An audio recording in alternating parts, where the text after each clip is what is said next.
Alumni Connect, podcast, ki uspešne zgodbe alumnov ekonomske fakultete pripelje med vas. Ne zamudi in se pokonektaj z nami. V današnji epizodi je z nami Damir Adrović, osebni in poslovni coach, startup mentor in pa član komisije Startup Slovenija. V svojem življenju si je veliko izkušenj nabral v prodaji, marketingu, business developmentu in pa seveda kot mentor v startup svetu. Sedaj pa se ukvarja z poslovnim osebnim coachingom in pa treniranjem uma. Damir, lep pozdrav. Hvala, ker si se oglasil na moje povabilo za podcast. Hvala tebi za vabilo, me veseli. Zdaj, deva kar štartati, no. Ker iz tukaj, kjer se nahajava, se pravi ekonomska fakulteta, tukaj si bil študent. Da mi malo pišno, kakšne imaš ti kaj spomine na čas svojega študija, kje si bil vse aktiven, kakšno dobro izkušnje iz tistega časa? Ja, izkušenj je bilo ogromno. Saj prej sem govoril, skoraj 20 let je, odkar sem prvič stopil na faks. Meni je bilo itak tlele ful dober. Itak sem hotel iti na ta faks, jaz sem govorim pač faks na ekonomsko fakulteto, že od samega začetka. Že v srednji šoli, sem bral revije, kaj je bila, Podjetnik pa Menedžer, ki so prišli v knjižnico, pa sem pa izbral in ni bilo druge izbire, kot kar pač EF pa biznis, a ne. In mi je bilo itak to. Pa, ko sem prišel, mislim, cel komplet, ki ti ga da EF, je ful dober. Eno je znanje, pa sistem, ki pač prej si v srednji šoli, pa se, nisem nikoli bil na faksu v to, ampak cel sistem se razloži, ful dobro znanje, pa so pa razne obštudijske dejavnosti. Eno sem rekel, da jih ne omenil, ker se v Sloveniji ful žura, ne to. Drugo pa te obštudijske razna društva, ker sem bil v management grupu, sem ogromno izkušenj dobil. Erasmus izmenjave sem 2 naredil tukaj, tako da cel komplet je top. Res, če bi eno najboljšo, mogoče res ta Erasmus izmenjava na Švedsko, da če bi mogel eno izpostaviti. Ampak pa so pa tudi te izpiti, pa ko končaš, je tudi to, nema si že, ampak ko končaš, se ti prav odvali en kamen, ne? Kar res narediš. Ne? Treba pol se kar usmeriti najprej na društvo, zdaj omenil si management group. Yes. Zdaj, zakaj si ti sploh odločil, da se pridružiš nekemu študentskemu društvu? Dosti študentov zelo študira oziroma varira med tem, a bi se neki pridružili, ponavadi imajo miselnost, da se to je pa sama neka zajebancija, kakor si omenil, zabave, pa mogoče nimaš kaj dosti od tega, kakor dobiš od teorije na ekonomski fakulteti. Zakaj si se ti odločil v bistvu? Kaj si videl nek potencial v temu? Definitivno to, ker smo pač na fakulteti se itak dobijo znanje, a ne, teorija znanje pa to, pa valjda so tudi kakšni praktični primeri. Tam sem pa res videl, da se lahko kaj več naredi tako konkretno, a ne, ker je vse v sklopu EF-ja, je to znanje, ampak se lahko kaj konkretno naredi in to mi je bilo v bistvu ful fajn, ker je bilo več prakse. A ne, ker jaz sem sicer delal majčkeno študentska dela, ampak ti se je bilo pa res, gremo kaj narediti, a ne. In mi je bilo to tisti glavni motivator, zakaj sem pol zbral. Pa slučajno je bil management group, z ljudmi sem se poštekal in pol sem prav videl, da je itak bilo prav, da sem bil v tem društvu, a ne. Si nekako bil zadovoljen. Si bil dolgo časa v študentskem društvu? Ja, sem kar bil. Koliko? Kar nekaj časa, zato ker sta se 2 generacije izmenjale takrat, ko sem jaz bil. Se pravi, ti si že na začetku, ko si prišel na ekonomsko fakulteto, si takoj vedel, da dejansko poleg neke teoretične osnove, ki boš pridobil na faksu, rabiš še nekaj ti kot, se pravi, praktično pridobivanje. Se pravi, da še popoldan se nekam udejstvuješ in si že v bistvu kaj v prvem letniku fakultete zbral, da se boš odločil. Meni se je bilo prvi letank konc leta. Jaz sem skozi gledal, kva se dogaja zraven, skozi so bila razni teli, kaj je že on bil, študentski svet, pa skozi se je kaj dogajalo med predavanji tam, v tej med malo pa veliko. Pa sem pa enkrat management group srečal in nekako me je tisto najbolj potegnil. No. Se je pa videl, da je res ful dogajanja bilo, pa najbrž je tudi, vse skozi enih društev tukaj na faksu. Ja, društev je veliko. Vsi so zelo tudi aktivni, proaktivni. Se ponavadi je zmerno tako, da se večinoma proaktivni študenti zelo vključujejo v taka društva, ker želijo nekaj več dobiti še iz svojega časa študija. Zdaj, omenil si pa tudi, se pravi, izmenjavo na Švedskem. Kaj te je pa dejansko pripeljalo da si se odločil za Erasmus. No, to je zdaj v bistvu že kar nekaj let, si rekel, Ja. koliko je že 19 let od tvojega 19 let študija. od prvega vstopa. Ja. Zdaj bo, letos, zdaj, ko smo v novem letu, ne? Srečnega pa zdravega. Ne? Ja, hvala enako. Pa tudi vsem, ki vas sluša, bo 20 let. Ne? Erasmus je pa čisto prišel. Zahvalih Švedska, zato je bila dosti šolcev je šlo, ne vem, študirati ali Poljska, ali Portugalska, ali Španija, pa je bilo skozi sam žurka. Ne? Švedska se mi pa zdela res tako malo čisto drugače. Pa še en kolega je bil tam, mislim, pol je postal kolega, pa je razlagal, koliko je fajn, pa tudi šolski sistem je ful dober. Tako da nisem šel sam, ok, gremo ga žurati, ampak sem hotel malo tudi tako, da se kaj znanja dobim. Dejansko je bilo ful drugačno. So bile ful manjše skupine, pa se je ful delal, pa kultura švedska je ful drugačna od slovenske.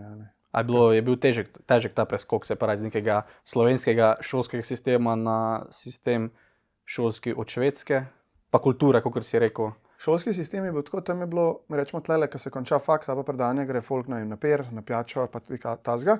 Tam pa, ko so se končala predavanja, so šli lepo v učilnice, ali pa tam zraven, pa so delali domače naloge.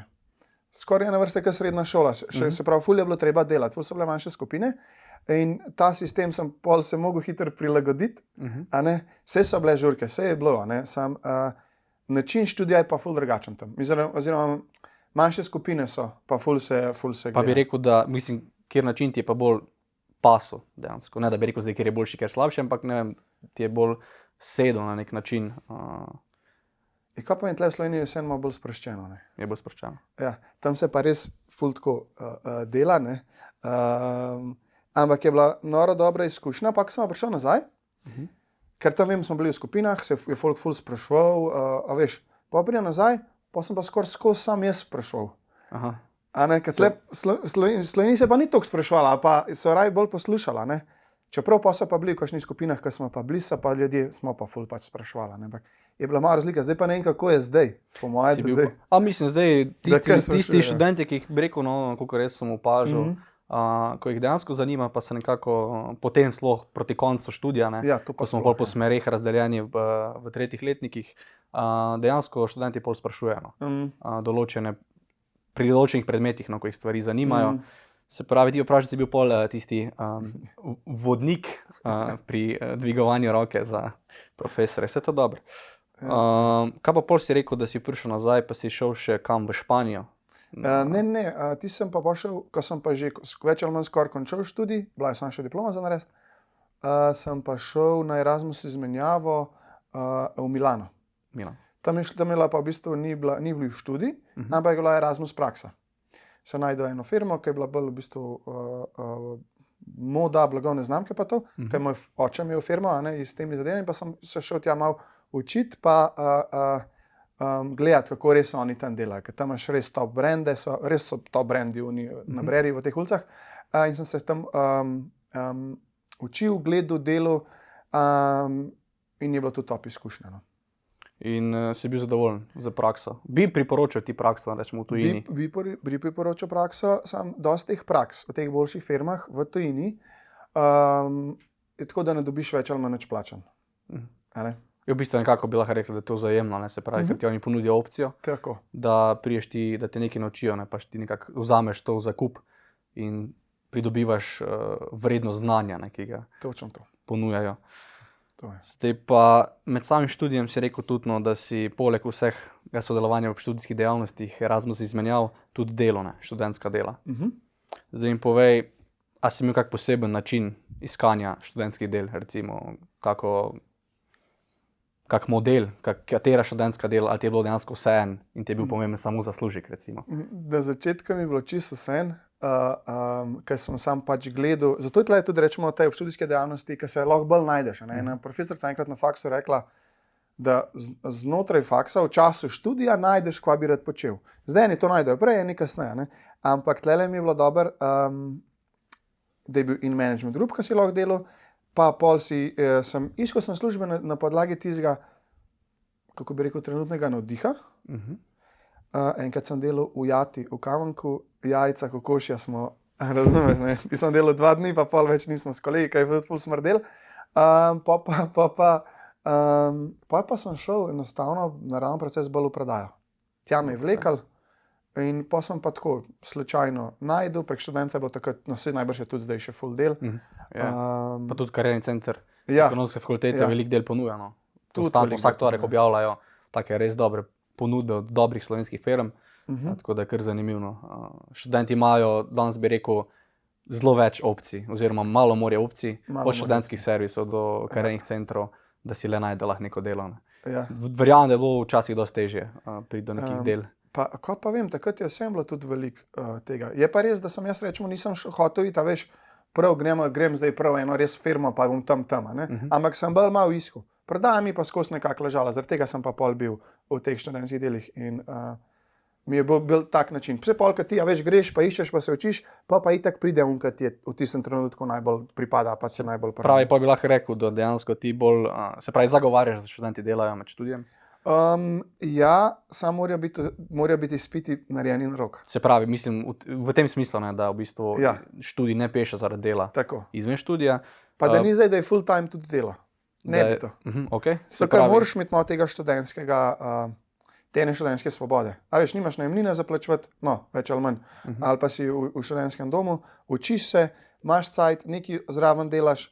So tudi kakšni študenti, ki imajo svoje firme, pa še študirajo, pa sprav delajo, kolikor je lockdown, ampak jaz osebno bi dal full poudarek na, da se študij lepo naredi, zraven pa valjda moraš dobivati izkušnje. Sej, dosti ljudi naredili študij, pa ni imel nič ni izkušenj imel zraven. Ne? Ja, v bistvu pol ima, ko je konč študija, neke težave ne, Tako. pri vstopu na trg dela. Se pravi, pol ti tudi v eni strani zagovarjaš, da tekom študija, ko delaš, se pravi, menjaš neke segmente, da nisi ti zdaj šel v prvem letniku delati, pa ne vem, v finance in zdaj boš ti v financah, pa do konca študija, pa zaposlitev. A bi rekel, da je to dobro zdaj, če najdeš neko, recimo temu, nek passion za to, da pač veš, da ti boš v financah delal cel life, ali ti je nekako bolj pomembno to dejansko, da v času študija pač probaš različna dela, kot si rekel, ne vem, prodaja, pa marketing, pa finance. Kaj ti misliš? Jaz bi tako ful predlagal sem, da probajo čim več. Čim več različnih, se bo zelo hiter, se pol vidi, kaj jim paše, pa kva ne. In če tebi rečemo, ne vem, pa 18, a pa kaj ne, pa 18 nisem na faksu, pa 19. Ja, ne. Se pravi, pri 20, 21, da ti veš, kaj bi počel, pol gre sam to olin. Veš, jaz pa ne bi iskal zaradi tega. Če pa ni pešna, pa če ni uno neki, jaz bi to res full time delo, to me toliko izpopolnjuje, da je noro, pol bi pa definitivno še iskal. Ker vedno pol pridorišča ta najde, se veš. Točno tako. Se pravi, omenil si, da je bil tvoj začetek kariere v prodaji. Zdaj, kaj je bilo tisto, kar te je dejansko potegnilo v to smer? Zakaj jih prodaja? Zakaj jih prodajam? Zdaj rekel si pač, da si v času študija ne pač probil raznovrstna dela, pa tudi v samem društvu si probil več stvari. Ne? Zdaj, zakaj si se potem odločil nekako za svojo prvo karierno stopničko za prodajo? Zato, ker mi je bilo najbolj naravno, pa najbolj easy. Ni bilo enega upora.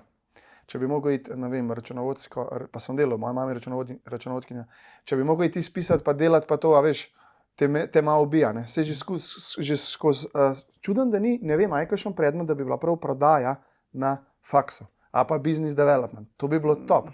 Že drug letnik, ne? Ja, v bistvu zdaj, no, odkar je bolonjski študij, je v bistvu prvi, drug letnik je v bistvu bolj splošno, se pravi pač poslovne vede. Je nekakšna mešanca, v vseh se najde neki pri trženju, pa pri podjetništvu je nekako skupaj poparčkan tak segment tudi prodajano, ampak da bi pa prav bil predmet, no, saj jaz ga nisem imel, da bi bil prav prodaja. No, jaz se ga tudi ne spomnim. Mogoče pol proti koncu, ne.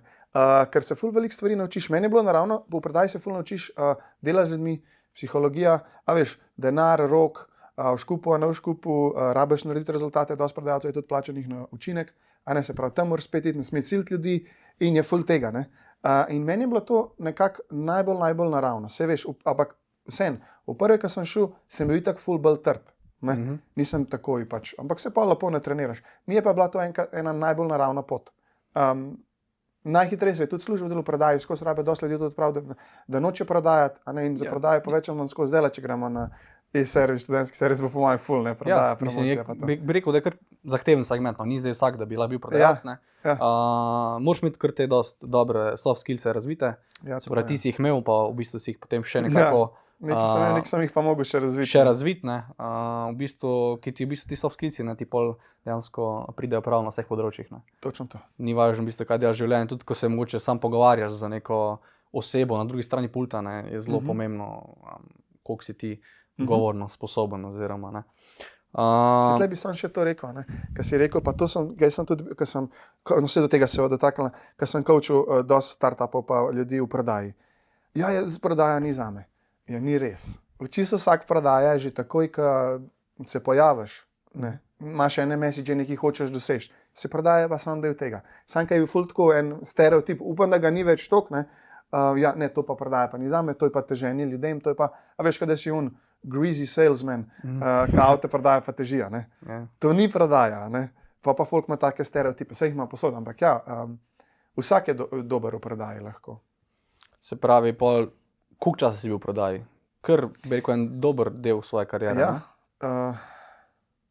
saj delno sem še kar, ampak da bi prav od 18. pa do, ko sem prav imel delo, da je bila prav delo, dnevna obveznost, prodaja, pa cilji, je 13-14 let bila prodaja. V bistvu kar ena dobra kilometrina. Ja. Kaj pa bilo potem dejansko si po prodaji, ne, si se pa nekako preusmeril na področje startupov, tam si pač pol deloval kot mentor, se pravi startupom ravno v segmentih prodaje, marketinga, business developmenta, v bistvu, zakaj? Zato, ker je bila to ena naravna stopnja naprej od prodaje, meni 6-7 let je bila prav izključena prodaja. Po je bilo še 6-7 let prav mentoriranje, pa ampak zraven je pa tudi še kar šibala prodaja, pa se je delala prodaja. Čisto ena naravna stopnja je, ker pri prodaji, ja veš, imaš en izdelek, storitev, poveš ljudem o tem, držiš zaupanje, da pač da boš prodal, pa da oni to res rabijo, mora biti etična prodaja, ne. Ja, no, se pa je pa nadgradnja, je pa razvoj posla, je pa isto business development. Vse to je samo na drugačnem nivoju, isto je to prodaja. Pol pa hodiš, kot smo mi hodili, startupi, ali po sejmih pač, kjer so pač distributerji, pa si njim prodajo svojo zadevo, nisi prodajo direkt B2C do končnemu kupcu, ampak si prodajo biznisu, kaj pol prodajo naprej. Ampak so vse ful iste značilnosti, več ali manj notara, ne. In je bila pol čisto ena naravna stopnja naprej business development, mentoriranje, ker vse to znanje, ki smo ga tudi imeli, mislim, da tudi pospeševalnik 3 leta, ne, pa tudi en član ali 2, pa še več, v bistvu, ki so isto bili v management grupu, smo skupaj naredili ta pospeševalnik, ne. In smo bili vedno tako, pojdimo takoj v akcijo. No, bomo zdaj filozofirali prodaja, mogoče tudi zaradi tega ni predmeta prodaje, zato, ker ni neki filozofiranja, ne. To imaš, to pa prodaj, okej. Just do it. Ne? Ja, kako, kva, moraš govoriti, cak, značilnosti, pa je pa ponavljanje, pa toliko bonejo, ne. In smo tudi s tem pospeševalnikom, pa z business developmentom, je čisto naravna stopna bila in smo šli pol spet takoj v prodajo, takoj trgi. Ne, smo pol trenirali, rečemo študente, ki so bili pa smo pol šli skupaj na sejme, pa jaz sem šel tudi z njimi, ne. In smo iskali trge, distributerja, da se pač startup čim prej razvil, kakor se je lahko, ne. Tle je bilo pa tudi ogromno izkušenj, pa treninga. Tam sem pa ta coaching bolj videl. Daj mi povej, kaj si mogoče največkrat opazil kot neko težavo, ko si mentoriral nek startup, ali pa da se mogoče drugače izrazim, kje je največ izzivov, da jih imajo, se pravi, ljudje, ki ustanavljajo startup, na katerem področju oziroma, ne vem. Veš kaj, overall bi povedal, da je strah na tak ali pa drugačen način. Primer, ne moremo prodajati, rečemo, te startupi so bili, pa ne moremo iti kar v Nemčijo na sejem, na največji sejem igrač, pa bomo kar prodajali, pa mi smo nismo sploh firme, nimamo gor dol, veš. Kakšni Američani, ali pa kakšni Nizozemci, ali pa mogoče, veš, imajo v kulturi malo več tega, seveda, zdaj ne pomeni, da so oni boljši, ali pa kakorkoli. In je bila samo ta blokada. In kaj smo mi delali, smo trenirali prodajo cel teden pred sejmom, pa smo šli lepo na sejem. Pa so vsi to presturali, ker spet to ni ena taka stvar. In to vidim, pač te razne blokade, ki jih imajo ali na kolektivni ravni, ali pa tako noter pri sebi. Dosti ljudi pa šlo čez to, ne? A pa bi rekel, da mogoče se pravi ljudje, ki pač ustanavljajo startupe, razlikujejo glede na, se pravi, recimo študente ekonomske fakultete. Zdaj oni poslušajo svoj čas študija, se pravi poslovne vede. Veliko o poslovanju, veliko o podjetništvu, veliko o marketingu, tudi nekaj v prodaji, da je razlika med študenti, ki pa ostavljajo bolj iz naravoslovnih ved, recimo iz strojništva ali pa iz IT-ja. A je kakšna razlika tukaj dejansko razumel? Je. Ful je razlika. Jaz sem imel z enim startupom, ki je bil čisti strojnik, dobil eno nagrado za tisti svoj izum, pa smo pa mi šli, pa ta izum po svetu, v Ameriki, pa Turčiji, pa Poljska, promovirali. Ne? In ful je razlika. Njemu kakšne stvari sploh niso bile jasne, ki so meni bile, rečemo, čisto logične. Ok, se sem imel izkušnje, ampak način razmišljanja je ful drugačen. Tam je bolj strojniški, tam je, če je to, je to, če je to, je to, in to je to. Mora biti vse zmeren, ker dejansko mora biti, on je imel en fizičen produkt, ki ga je naredil, in je mogel vse biti lepo zmeren. V prodaji pa ni tako. A veš, ni zdaj, ali pa v business developmentu, če boš ti to naredil, bo pol to. Odstotki so, je drugačne. Se pravi, bi lahko rekel, da dejansko, zdaj, če govorimo o ekonomski fakulteti, ti nekako da nek spekter širine, razmišljanje, kako poslovanje deluje, oziroma pa kako bi rekel, da nek podjetniški svet naj bi deloval. Ja. Ker to sem tudi sam kot opazil, kot lansko leto smo imeli, jaz sem študiral, se pravi, smer podjetništvo, in smo imeli pač v sklopu mojega študija, je bilo v letnem semestru Startup Weekend na ekonomski fakulteti, kjer je dejansko sodeloval, mislim, da 8 fakultet, Univerza v Ljubljani. In bi rekel, da v bistvu je bilo mi kar zanimivo, ko smo se potem združili. Jaz sem bil z mojim kolegom iz ekonomske, še z 2 kolega iz gradbene. Koliko je dejansko različno to razmišljanje, koliko mi dejansko bolj razumemo, kaj je biznis, od njih, ko dejansko, mislijo, se pravi, tako si rekel, če je to, bo naredilo to, Vemo pa, da v poslovnem svetu je veliko enih dejavnikov, kjer lahko vplivajo, da bo nekaj drugega prišlo. In mi je bilo tako zelo fascinantno. Zdaj pa v bistvu tvoja sedanja kariera, da deluješ kot osebni in poslovni coach, v bistvu, kaj sploh počneš? Pomagam ljudem dosegati svoje cilje, svoje rezultate. In glavna stvar je, da gremo čez te blokade, ki jih imajo noter. Ker jaz sem videl, rečemo pri sebi, pa tudi pri startupih, prej, ki sem sprašoval, koliko je tega, tudi veliko je startup hypa, veliko je startup vikendov, kar je ful dobro, da se ozavešča. Pa tudi sem se z enim mentorjem pogovarjal, ki je isto startup mentor, pa je rekel, ja, res je, ful je tako navdušenih, pa ful bi, pa se ful dela, ampak dostih pa nivno jih ne pritiska orang, ali kakšni cilji, ali ta njihova želja, da bi res šli pa naredili. In tlej pol ta razlika, ki sem jaz videl, ful se govori, ful je hypa, malih pa res ful gre pa naredi. Zato so tudi odstotki v startupih, a veš, 90% jih propade v parih letih. Zaradi te energije, te želje, jaz bi to res naredil. Ker se da, sam je pa treba iti pol čez. In ta iti čez, ali čez strah, čez dvom, čez kjerkoli druga negativna čustva, ki ti hočeš nekaj doseči, ali pa iti v prodajo, ali pa to, pa čez katera sem tudi jaz rabo hoditi, in na svoji startup poti, in zdaj, tle pol pomagam. Ker sem videl, en quote sem dober videl, če hočeš imeti stvari, katere nisi imel, ali pa nimaš, se moraš začeti obnašati tako, kot se nisi do zdaj. In pol sem jaz prišel pri sebi do tega, da če imaš tle porihtan mindset, energijo, fokus, pol lahko ti začenjaš dobivati drugačne fizično tudi rezultate, ideje, stranke pa posle. In sem jaz pol to pot pri sebi najprej šel, pa sem rekel, to je tako dobro, to moram jaz govoriti drugim, to morajo drugi videti, ker se res da, ker fora je res ful je nizka, tenka linija, med tem imaš uspel, a noš. Ego te pa skozi zafrkava, joj, ne moreš, pa ti slab, pa vse živo. In zdaj tudi, ko je bil COVID, pa vse to, ker je ljudi ful dol pritiskalo vse to. In zdaj, ne vem, zdaj sem videl, sem šel v Ljubljano, pa je bilo tudi ful koncert, pa ful ljudi, valjda hočemo se družiti, pa zdaj se je to spet nazaj prišlo, ampak pa sem pa videl temu, da je to glaven ključ, zakaj ljudje uspejo ali pa ne, da je res treba na mentalnem nivoju delati. In pa sem še sam, če pogledaš mojo pot, prodaja tam je bilo isto, skozi si mogel iti čez sebe.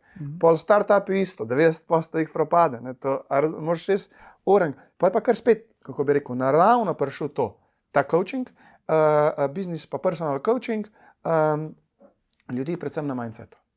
Reprogramiranje, menjava programov, obračanje, ta del. A bi rekel dejansko, koliko pa je dejansko težko nekemu startupu oziroma neki skupini ljudi Koliko časa to traja, no? Da nekako zavestijo, da v bistvu dojamejo, kaj dejansko lahko, da se znebijo nekih svojih prepričanj, da so nečesa nezmožni.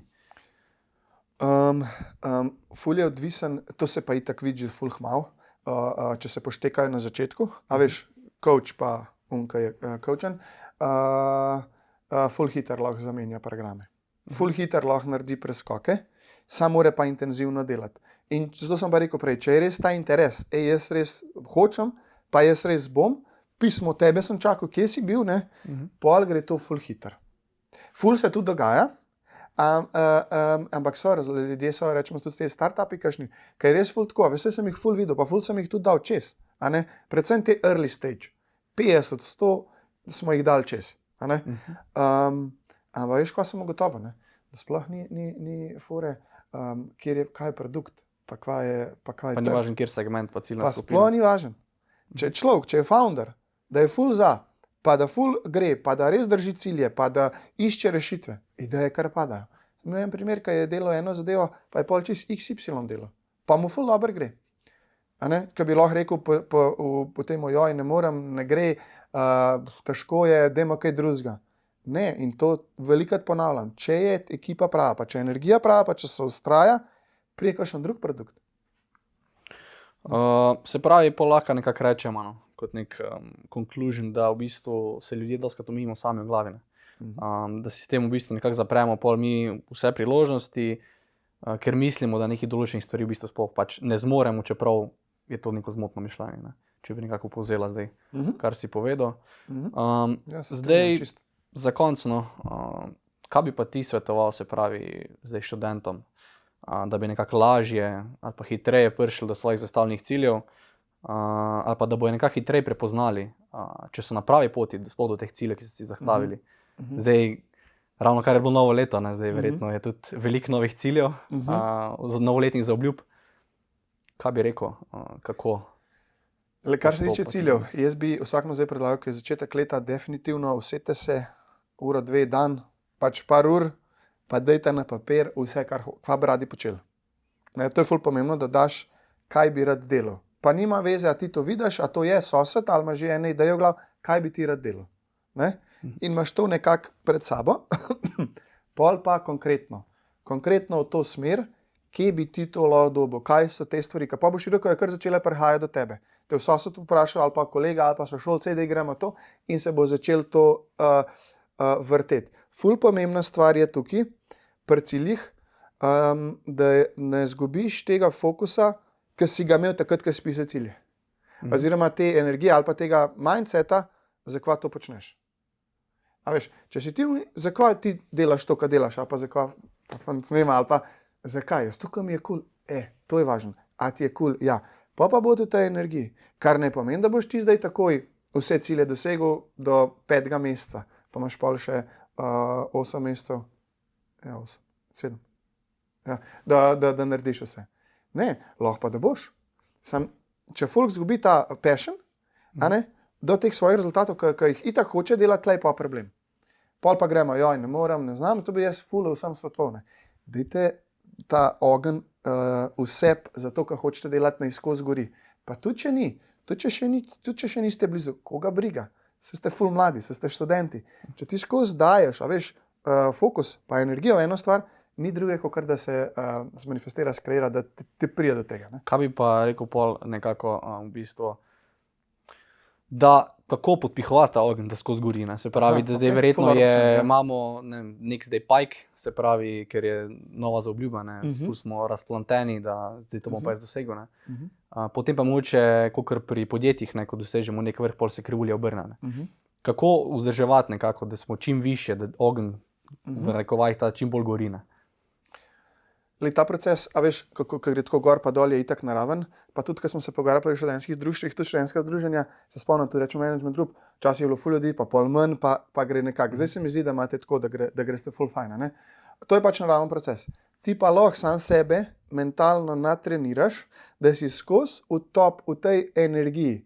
Primer, dajmo samo pogledati, ne vem, koliko imamo fuzbalerjev, pa top 5 je top 5. Messi, Cristiano, Ok, zdaj so te mladi, ki prihajajo, ne, okay. Ampak tako, zakaj so samo oni zlate žoge dobivali, pa še kakšen vmes, ne? Pa koliko jih je? Ali pa rečemo v tenisu. Koliko je tenisačev, pa so 3 bili top. Zato, ker so ful delali na temo. Zdaj pa kako delati na temu? Ja, ena stvar je ful enostavna, ne? Pržigi ta ogenj skozi. Kaj zdaj to pomeni? Ja, za enega pomeni, da gleda filme na to temo. Ja, veš, se pravi, podoben kot šport. Se pravi, če si tak šport treniral, ne? Fitness, greš podiguješ uteži. Če vsak dan ti dvigal uteži, boš imel definitivno mišice, da ti bo tale mogoče malo premajhna. Če boš to vsak dan, se pravi, vzel si boš vsak dan pol ure ali pa 1 uro za to. Če boš ti vsak dan vzel sebi 1 uro ali pa pol ure za mentalni trening sebe, pa svoje vizije, pa svoje energije, glede tizga, kar rad počneš, ti boš definitivno sebe ojačil v tej smeri in definitivno boš do tega prišel. Zdaj pa kako? Eni igrajo meditacijo, eni igrajo, ne vem, mantranje, eni plešajo, rišajo, pač delajo nekako, a veš, point je, da ti to, ta feeling tega dobiš. In definitivno ful dober napotek je, rezerviraj si čas za to. Rezerviraj si dnevno čas, pol ure za to, za svoje cilje. Pa da res si v tej energiji, wow, to imam. Ful dober napotek. Se pravi, je pol tudi v bistvu nekako dobro, da rečemo, da študenti ali pa bilo kdo, tudi ne sam študenti, ne smejo posploševati, da zdaj, če moj sosed, ne vem, pa gleda podcaste na to temo, da moram jaz tudi, ne. Da lahko jaz čisto v bistvu v drugi stvari plantim ta svoj ogenj. Točno to. In glavna stvar je, da se dobro počutiš. A veš, ti podcaste gledaj, zdaj pa jaz tudi, ne. Ja. Ti pa zraven vas, kaj je to, kar neki tle poslušam, enega Damirja neki govori za brez veze, a ne? Razumeš, ne? Točno to. Ne, onka tebe veseli. Zdaj pa lahko je to podcast, lahko je to, ne vem, brčaš žogo za blokom na gol, ali pa košarka, važno, da si v tem feelingu. Da zgradiš ta momentum, da zgradiš to energijo, ta feeling, pa se pa lahko dobre ideje začnejo dogajati in pa začnejo priložnosti prihajati. In to je ful v prodaji. Jaz sem tudi ful prodaje predelal, pa prej nisem imel tega znanja, kot ga imam zdaj. Ampak tam je ful tega tako razložen. Ne vem, a veš, imajo ogledala pred sabo, ki kličejo, da se nasmejijo in pol je čist druga energija, ki kličejo. Ali pa te razne tehnike prodajne, ne vem, Volk z Wall Streeta ali pa te razni drugi tudi. Ful imajo tega, kako sam sebe napumpati, da ti prodaš. Jaz pa govorim, da ti sebe dvigam v uno, zaradi tega je pomembno, da si napišete, kva hočete, pa kva te veseli, pa skozi ta ogenj. Sej, vsak dan po pol urce si vzameš za to, rečemo. Sej jih imaš. A pa če kakšen dan ne, pa drugi dan, veš, da skozi, ali delaš nekaj v tej smeri, ki te čist ojačate, ne? Eno je, da ti čutiš, drugo je, da greš pa pol tudi v akcijo. Poj pa tisto, kar je mindset dober, pa še akcija, ne? Dobro, pa jaz kar na tej točki, ko je še ogenj razplantel, zaključila najin podcast. Damir, še enkrat hvala, ker si bil moj gost in pa vse dobro še naprej. Ne? Hvala tebi, res mi je bilo fajn, pa vsem študentom želim srečnega pozdravka, pa da vse stvari, ki jih hočejo doseči, res dosežejo, ker jih lahko.